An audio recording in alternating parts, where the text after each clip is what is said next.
Hello, I'm Brian Fox. This is I Hate Rock Music, and this video is going to be about the band Genesis. No, not that Genesis. There's actually a Genesis from the United States in 1968.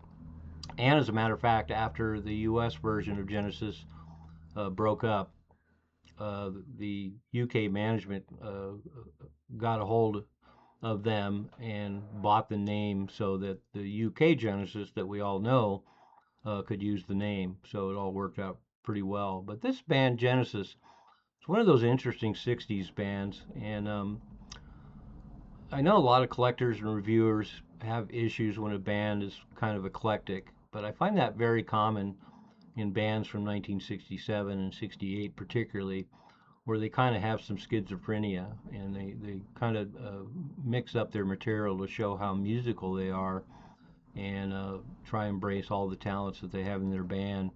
And so it can be a mixed bag. And I used to have the same problem, but I'm a lot more generous now and I'm a lot more open minded about these bands that kind of have split personalities. And Genesis is a great example of that. So let's get into the band a little bit. So the band is Jack Tana on vocals and guitar, Kent Henry on lead guitar, Fred Rivera on bass, Bob Metke on drums, and Sue Richmond on vocals.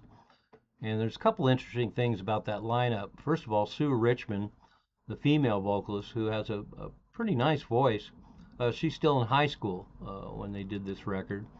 And then Kent Henry, the lead guitar player, who's really a killer at a pretty young age. He was in a band called Pacific Ocean before this, who put out an album, and it's heavy garage rock. I'll probably do a video on them. So he was another one of those guys like Larry Byram of Time, and then Steppenwolf, who was really good at a young age and ended up showing on a lot of stuff. So he's not only the guitar player in this band, but after this band broke up, he kind of disappeared for a couple of years, and then he showed up on the third Blues Image album, Red, White, and Blues Image, taking Mike Panera's place. And then after that, he showed up in Steppenwolf on the last album of the original band for Ladies Only after Larry Byram left. And he's a great guitar player. And you can tell that on this record for 1968, his stuff is pretty accomplished and pretty ambitious and pretty rocking. But the most interesting person in this band, of course, is Jack Tana. All of us may know him better as Edward James Olmos, the actor.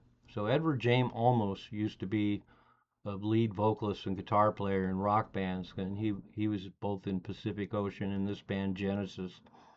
And so Genesis got signed to Mercury Records in 1968, put out this album In the Beginning, and they're a little short on material, I guess. They only came up with a handful of originals, all things considered, but they do a Leonard Cohen Suzanne, and they do a pretty good version of it. It's not a ballad in their hands, although it's a slower tune, but they carry it off pretty well. And then they do Gloomy Sunday with Sue Richmond doing the solo vocals on that, backed by an orchestra, and the band comes in at some point.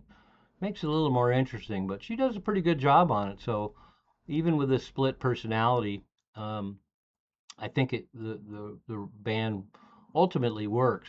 A lot of times it's the male and female vocals together, and there's these ballads on there, but there's some definite rock stuff on here, including some great guitar work, some great early heavy psychedelic garage guitar work, and Kent Henry's pretty ferocious, and he's pretty much up in the mix. In fact, the album starts out with a song called Angeline that is pretty heavy, and it's got all the trappings of a song from 1968. But boy, you listen to that opening track and you think you're in for a scorcher.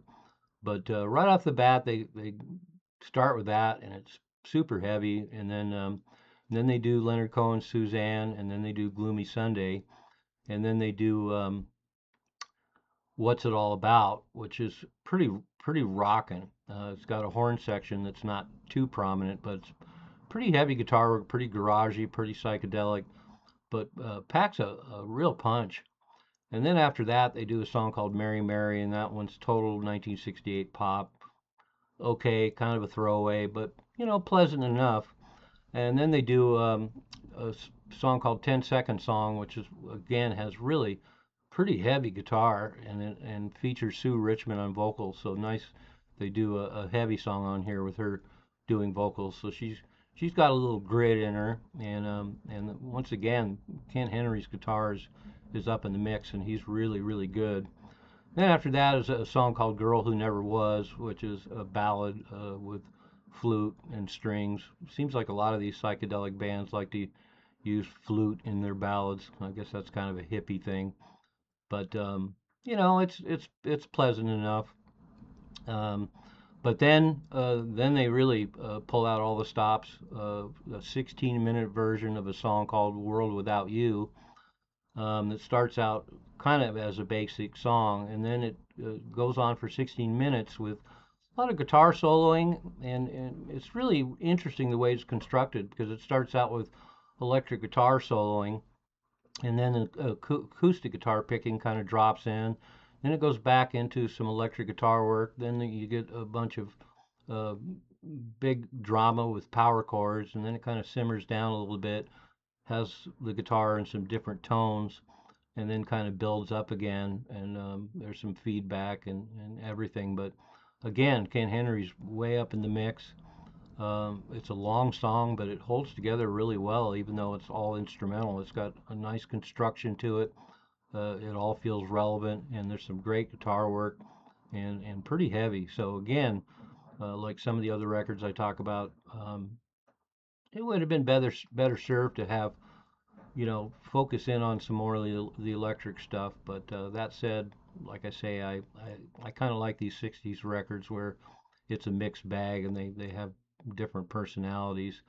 But that said, obviously the Genesis in the beginning album would have been a real scorcher if they'd really featured Ken Henry's guitar pretty heavy on all the tracks. A lot more people would be talking about it right now. But that said, it's still pretty collectible. So anyway, Genesis in the beginning, the other Genesis. Link is below. Check them out and take into account everything I said. It's not necessarily a record I would recommend to everybody, but I'm trying to cover more '60s records that I enjoy that are collectible, but ultimately I lean towards records that are records you're going to listen to. I think this one is worth listening to, and so it's not just one of those bad records that collectibles have to have so often. It's a good listen, but I recommend it with caveats. If you're not really into that '60s mixed bag thing, then maybe not check it out. I'm Brian Fox. Thanks for watching I Hate Rock Music.